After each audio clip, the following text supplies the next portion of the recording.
মেয়েটির পেট দিন দিন বড় হচ্ছিল, কিন্তু কেউ জানতো না সন্তানের বাবাকে। তার সৎমা ছিল হিংসাত্মক, বিষাক্ত মনের এক নারী। সে চাইতো যে যেভাবেই হোক মেয়েটির গর্ভপাত ঘটানো হোক। এমনকি নিজের অকর্মা ছেলেকেও উস্কে দিয়েছিল মেয়েটির উপর জোর জবরদস্তি করতে।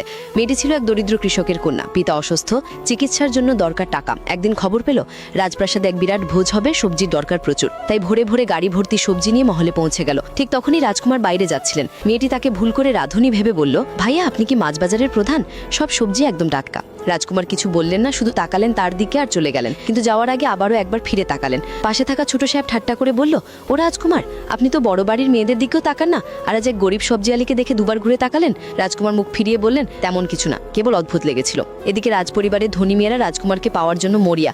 তাদের মধ্যে এক ধূর্ত মেয়ে পরিকল্পনা করলো রাজকুমার যখন এই রাস্তা দিয়ে যাবেন সে ইচ্ছে করে তার উপর পড়ে যাবে। কিন্তু ভাগ্য উল্টে গেল। সে গিয়ে ধাক্কা খেল সেই সবজিওয়ালি মেয়েটির সঙ্গে। রাগে সে মেয়েটিকে ঠেলে ফেলে দিল, সব সবজি মাটিতে ছড়িয়ে পড়ল। রাজকুমার সব দেখলেন। যখন সেই ধূর্ত মেয়ে কৃষকের মেয়ের মুখ নষ্ট করতে যাচ্ছিল, রাজকুমার ছুটে এসে মেয়েটিকে বাঁচালেন।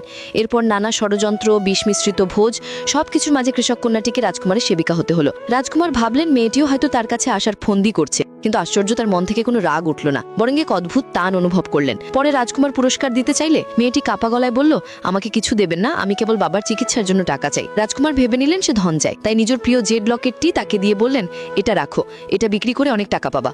8 মাস পরে মেয়েটির পেট বড় হয়ে গেল। সৎমা ও সৎ ভাই তাকে অপমান করতে লাগলো, নির্যাতন করলো।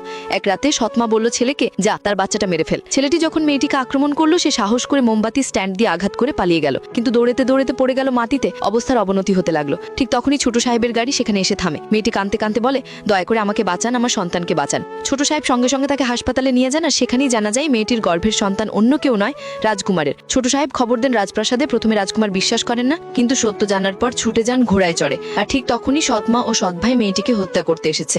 মেয়েটি কাঁদতে কাঁদতে জেড লকেটটা দেখিয়ে বলে, এটা রাজকুমার আমাকে দিয়েছিলেন, দয়া করে আমাকে ছেড়ে দিন। কিন্তু লোভী সৎ ভাই লকেটটা কেড়ে নেয় আর মেয়েটিকে মারতে উদ্যত হয়। ঠিক তখনই রাজকুমার এসে পৌঁছেন।